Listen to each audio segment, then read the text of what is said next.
NCR के most wanted Papla गुजर के दाएं हाथ माने जाने वाले महिपाल को पुलिस ने गिरफ्तार कर उसके मकान से AK-47 सहित कई विदेशी हथियार व भारी मात्रा में कारतूस बरामद किए हैं।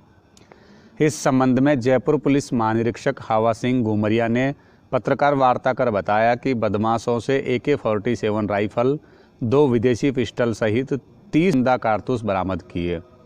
रेंज आईजी ने बताया कि भिवाड़ी पुलिस अधीक्षक राममूर्ति जोशी के पर्यवेक्षण में नीमराणा ASP राजेंद्र सिंह सिसोदिया के निर्देशन व जयपुर कार्यालय के ASP सिद्धांत शर्मा के नेतृत्व में मुलजिम विक्रम उर्फ पपला गुजर निवासी खैरोली थाना महेंद्रगढ़ जिला महेंद्रगढ़ हरियाणा को दिनांक 28 जनवरी 2021 को महाराष्ट्र के कोल्हापुर से गिरफ्तार किया था, जिसके बाद पुलिस अभिरक्षा में चल रहे मुलजिम पपला की जानकारी पर हरियाणा के कसोला थाना क्षेत्र में पपला के सहयोगी महिपाल के सूने खंडरनुमा मकान से AK-47 और भारी मात्रा में जिंदा कारतूस बरामद किए हैं।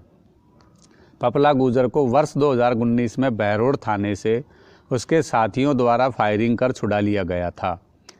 पुलिस ने देश के करीब 14 राज्यों के 250 छोटे बड़े शहरों में सर्च के बाद कोल्हापुर से पपला को गिरफ्तार किया।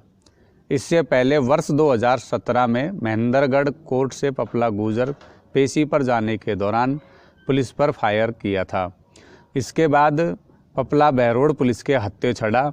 बहरोड थाने से पपला को भगाने में सहयोग करने वाले 33 लोगों को पुलिस अब तक गिरफ्तार कर चुकी है।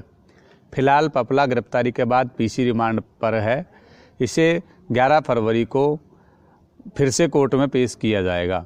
IG ने बताया कि अन्य खुलासों के लिए पुलिस कोर्ट से पपला को फिर से PC रिमांड लेने की पेशकश करेगी। पपला मामले में प्रेस कॉन्फ्रेंस की जो मेन वजह तो आपके सामने हथियार हैं, जिन हथियारों का उपयोग बहरोड थाने से फरार होने के लिए इसने किया था और जो निरंतर अपराध कारित करने के लिए प्रयोग करता था, वो हथियार हमने बरामद किए हैं। एक AK-47 है, 2 पिस्टल हैं और 32 कारतूस है उसके साथ में। इस गैंग के पास और भी हथियारों की जानकारी अभी मिली है, जो आपको आने वाले दिनों में कुछ बताएंगे उसके बारे में। इसके साथ साथ इसके एक साथी को भी आज हमने अरेस्ट किया है, महिपाल नाम है उसका। वो इसको फरारी के दौरान शरण देने और उसके साथ साथ आर्थिक मदद लाखों रुपए इस तक पहुंचाने का काम उसने किया था। उसको भी हमने आज गिरफ्तार किया है। तो ये 2 मुख्य जानकारी आप लोगों को देनी थी। उसके बाद हथियार जो बरामद हुए, वो जो प्रेमिसेस है, पुराना जो घर है, वो भी महिपाल का ही है। मतलब ये कह सकते हैं कि फरारी के इस टाइम में सबसे ज़्यादा जिस व्यक्ति ने इसकी मदद की, सबसे ज़्यादा जो इसके सहयोग और संपर्क में रहा, वो साथी है जिसको आज पकड़ा। कहाँ से गिरफ्तार किया है? ये कसोला थाना जो हरियाणा का उस क्षेत्राधिकार में जो है उसका घर है, वहाँ उसके घर से पकड़े और वहाँ से थोड़ा साइड में कहीं निकल गया था और टीम लेके आ रही है, उसको पकड़ लिया गया। सर, पपला फरारी के बाद कहाँ रुका था, किन किन लोगों के संपर्क में आया था? फरारी के बाद कहाँ रुका, ये तो बहुत लंबी सूची है कि शुरुआती महीनों में ये उत्तर भारत में ही था और मथुरा, आगरा, कानपुर, बनारस, हरिद्वार, ऋषिकेश, मतलब बहुत जगहों पे उत्तर भारत में रुका है। उसके बाद ये धीरे एक बार नागपुर पहुंचा, फिर वहां से कोल्हापुर पहुंचा है। कोल्हापुर जाने के बाद एक बार वापस यहाँ आया है, फिर कोल्हापुर गया है। सर, कल कोर्ट में पेश किया जाए, उसके बाद क्या पुलिस दोबारा से PC रिमांड लेगी? बिल्कुल लेंगे, अभी तो और केस है ना हमारे पास में। वारदात के तुरंत बाद ये कहा था?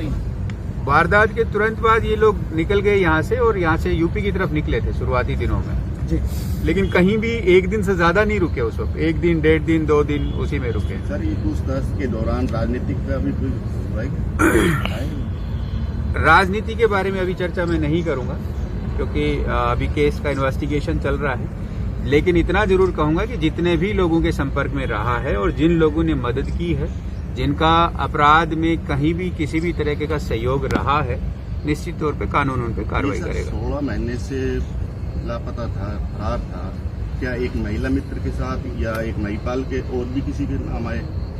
नाम कईयों के आए हैं, अभी उनका वेरिफिकेशन करें। मैंने आपको कहा इससे जस्ट पहले वाले में कि जिसने भी सहयोग किया है उन सब की जानकारी हमारे पास आई है। हम उनके सहयोग की जो गंभीरता थी और कितना किस तरीके से किया, क्या उस पर कानूनी कार्रवाई बन सकती है, उस पर हम लोग अभी विचार विमर्श कर रहे हैं, अनुसंधान कर रहे हैं और उसके बाद उस पर कार्रवाई करेंगे। सर हरियाणा पुलिस भी ले जाने की तैयारी कर रही थी। ले जाएंगे क्योंकि वहाँ भी वांछित है। नहीं सर, 32 लाख रुपए जो मिले थे बहरोड थाना ने, तत्कालीन थाना अधिकारी और गश्ती दल ने जो जब्त किए थे, वो कहाँ से लाना बताया, उसका पर्पज क्या था? लाना जहां से बताया वो तो अभी हम उसको क्रॉस चेक कर रहे हैं, क्योंकि ये कभी किसी का नाम लेता है कभी किसी का। लाने का पर्पज बताता है कि एक इसने कोई भूखंड खरीदा था अपने अलवर डिस्ट्रिक्ट में ही, उसके भुगतान के लिए उसको लाना बता रहा है कि उसका पेमेंट करना था, उसके लिए हम लोग पैसे इकट्ठे करके लाए थे। सर पकड़ा गया उस दिन ये किसका इंतजार कर रहा था? कुछ पेमेंट का इंतजार कर रहा था? शायद गाड़ी खराब हुई थी और सर गाड़ी खराब थी तो फिर उस गाड़ी से भगा क्यों? भागा क्यों, ये बिल्कुल बात सही है। मैंने कहा ना, इसकी कही हुई बातों के अभी हम लोग बहुत सारी इन्वेस्टिगेशन उस पर, कोई अपराधी सच नहीं बोलता पूरी तरह से, जो कुछ बताया जा रहा है उसका सत्यापन कर रहे हैं, जैसी जैसी सूरत आ रही है उसके हिसाब से आगे कार्रवाई कर रहे हैं। एक सर तत्कालीन थाना अधिकारी और दूसरे जो पुलिसकर्मी थे उन पे ये इल्जाम लगाया गया है कि उसको फरारी में उन्होंने मदद की है। क्या इन्वेस्टिगेशन में इस तरह की कोई बात आई सामने निकल? देखिए, उनकी एक पैरेलल इंक्वायरी चल रही है अभी जी, ठीक है, वो अभी मैं आपके साथ शेयर नहीं करूंगा उसमें जी, लेकिन कोई ऐसे तथ्य आए जिनको आपको शेयर करने का मुझे ठीक लगा, निश्चित तौर पे करेंगे उसमें। सर महिला मित्र को भी ये धोखा देकर रह रहा था, किस तरह क्या था? इनकी परिभाषा में धोखा क्या है, पहले आप ये समझो ना उस चीज को। इनका ये है कि इनका काम निकल जाए किसी भी तरीके से, वो इनकी नजरों में धोखा नहीं होता है। ये अपना काम निकालते हैं, उसके लिए किसी को भी यूज कर सकते हैं। ये सब किराए पे किसने ले रखा था? पपला ने ले रखा था, महिला मित्र ने ले रखा था? वो जो पर्टिकुलर मकान था वो महिला मित्र ने ले रखा था। क्या इस महिला मित्र को पता था कि ये पकला है? ये बात हम पहले बता चुके हैं यार, ये तो पहले बता चुके हैं। महिला मित्र कहती है मुझे पता नहीं था, ये भी कहता मुझे पता नहीं था, लेकिन ये पूरी तरह से अभी भी, क्योंकि एक बार हम कोल्हापुर वापस भेजेंगे टीम को, तभी ये चीजें क्लियर होंगी। सर जिस समय पपला फरार हुआ था उसके बाद पुलिस के उच्च अधिकारी बहरोड थाने में निरीक्षण किया था। उसके बाद ये कहा गया था कि पुलिस की ऊपर वाली बिल्डिंग पर शीशे लगाए जाएंगे और संतरी तैयार रहेंगे। ऑलरेडी अभी तक शीशे नहीं लगे हैं, ना ही क्या नाम है कुछ सीसीटीवी बोला था। सीसीटीवी नहीं सर, जैसे कि ब्लैक शीशे है कि अंदर वाला आदमी बाहर देख सकता है, बाहर वाला आदमी अंदर नहीं देख सकता। मतलब आप ये मानते हो कि उस थाने पे दोबारा हमला होगा? नहीं, उस टाइम क्या निर्देश दिए गए थे और उस टाइम बजट की बात की गई थी। बजट उस वक्त क्या निर्देश थे तो मुझे चेक करना पड़ेगा अभी, लेकिन अगर कोई सिक्योरिटी पॉइंट ऑफ व्यू से कहीं कोई जरूरत है तो हम निश्चित तौर पर प्रयास करेंगे कि उसको हम पूरा करें। जिन लोगों ने अच्छा काम किया सर इस मामले में, उनके लिए सरकारी तौर पर, आपके विभाग के तौर पर वो क्या? डीजी साहब बता चुके हैं पहले दिन की प्रेस कॉन्फ्रेंस में जी, जो डीजी साहब के लेवल से बेस्ट पॉसिबल होगा, सरकार के लेवल से जो करा पाएंगे मैक्सिमम पॉसिबल होगा। निश्चित तौर पर अच्छा काम किया पूरी राजस्थान पुलिस, पूरी राजस्थान सरकार, राजस्थान की जनता, सबका मनोबल बढ़ा इससे। जी, इस प्रकार के दुर्दांत व्यक्ति को पकड़ना, अपराधी को पकड़ना जो है, उससे आम आदमी जो शांति से जीवन जीना चाहता है उसका मनोबल बढ़ता है। सर पपला को जिन पुलिसकर्मियों ने पकड़ा था उनको अभी तक कुछ इनाम वगैरह नहीं मिले, उनको क्या मिलेगा? इनाम मिल जाएगा भाई, अभी तो पुलिस कस्टडी इन्वेस्टिगेशन चल रही है, थोड़ा धैर्य। जब फर्स्ट टाइम भैरोड में पकड़ा था रात को गश्त के दौरान, अच्छा उनको इनाम दिया जाए जिन लोगों ने पकड़ा था, जिन लोगों ने पकड़ा, उसके बाद जो घटना हुई उसकी भी जांच चल रही है। ये सर हथियार हरियाणा के किस गांव से बरामद हुए हैं? ये कसोल थाना क्षेत्र में, कसोला थाना। नहीं, इसका घर का पूछ रहे हैं, हथियार का, उसका घर। हथियार कहाँ से मिले? कसोला थाना क्षेत्र के इब्राहिमपुर गांव में। ये महिपाल भी गुजर है? गुजर है। इसकी रिश्तेदारी में पड़ता है कोई? ये महिपाल की ससुराल इनके गांव में। एक पहले गनमैन का एक मैटर आ रहा था कई दिन अखबारों में भी, सुधीर गुजर का, उसका क्या था सर? जांच कर रहे हैं उसकी भूमिका की, अभी वो भी एक्चुअली पूरा कर नहीं पाए क्योंकि इसी में लगे हुए हैं अभी, जो जी, वो आपको बताएंगे जल्दी। जो सर हथियार कहाँ से खरीदे, कुछ पता चल पाया इनके पास? पता चला जी, ये ईस्टर्न यूपी का बता रहा है परचेज करना, पूर्वी उत्तरांचल जो है वो वहां से खरीदा है इसने, लेकिन वो जिसका नाम लिया वो भी मर चुका है, इसलिए उसका वेरिफिकेशन अभी हम कर नहीं पाए हैं। चल रहा है उसका भी। अच्छा, ये मेड इन चाइना या AK-47 है भाई, AK-47? AK-47 है ये, रशिया का है ये वाला वेपन। अच्छा अच्छा, विदेशी विदेशी है, है। दोनों तीनों विदेशी हैं। तीनों विदेशी। ये सभी हथियार महिपाल के घर से ही बरामद हुए। हाँ जी, वो बैग इस बैग के अंदर मिले सारे। बाकी हथियारों के सर, बाकी हथियार जैसे और पता लगेगा आपको बताएंगे। सर कितनी बड़ी गैंग है ये? भाई 32 तो अब तक पकड़े जा चुके हैं और अभी कुछ और बाकी है। बाकी की तलाश जारी है। सर नेशनल है, स्टेट है, इंटर स्टेट है क्या ये gang? Inter state north India में तो कह ही सकते हो, नॉर्थ इंडिया की है ये वैसे। बाकी डिटेल प्रेस नोट में है, आप पढ़ लेना उसको। सर इसके अलावा जो गैंग्स हैं वो पुलिस के रडार पर हैं या सिर्फ पपला केस ही पुलिस के रडार पर? देखो बदमाश हमेशा ही पुलिस के रडार पे होता है, ठीक है।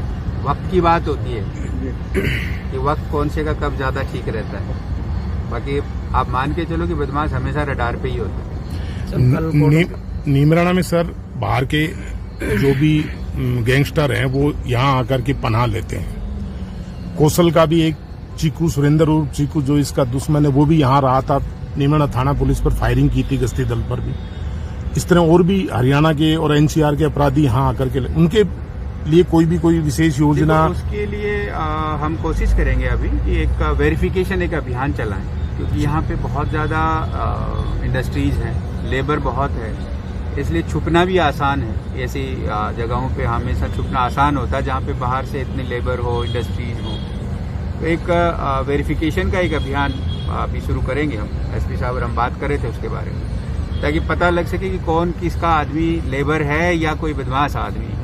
और चूंकि यहाँ पे बहुत सारी ऐसी बिल्डिंगें हैं जिनमें आराम से किराए पे मकान मिलना ये जो है वो भी है, तो जो ऑनर हैं, मालिक हैं बिल्डिंगों के, उनको भी पाबंद करेंगे कि जब भी किराए पे किसी को दें तो एक प्रॉपर दस्तावेज लें और पुलिस थाने को उसकी सूचना दें ताकि उसका सत्यापन किया जा सके। सर कल कोर्ट में पेश किया जाएगा, पपला को रिमांड पे दोबारा लेने को? हाँ, अभी और केस है ना हमारे पास में, बिल्कुल लेंगे, बिल्कुल लेंगे। कुल कितने अपराध हैं? पुलिस के अलावा इंटेलिजेंस की क्या भूमिका है? इंटेलिजेंस विंग फेल नहीं पा रहा? नहीं, ये कहना है कि इंटेलिजेंस विंग फेल है वो मैं उचित नहीं समझूंगा। हर एक का अपना अपनी भूमिकाएं होती हैं और इसका प्राइमरी काम जो था वो निश्चित तौर पे डिस्ट्रिक्ट पुलिस या क्राइम ब्रांच हमारी उन्हीं का था। इंटेलिजेंस की बहुत सारी इनपुट जो है टाइम टाइम पे आते रहते हैं, उनको सार्वजनिक नहीं किया जा सकता। लेकिन कोई एजेंसी फेल हो गई या किसी ने कम काम किया, किसी ने ज्यादा किया, ये हो सकता है, कम और ज्यादा वाला हो सकता है, बट फेल कहना उचित नहीं है। Thank you sir. Thank you sir, thank you.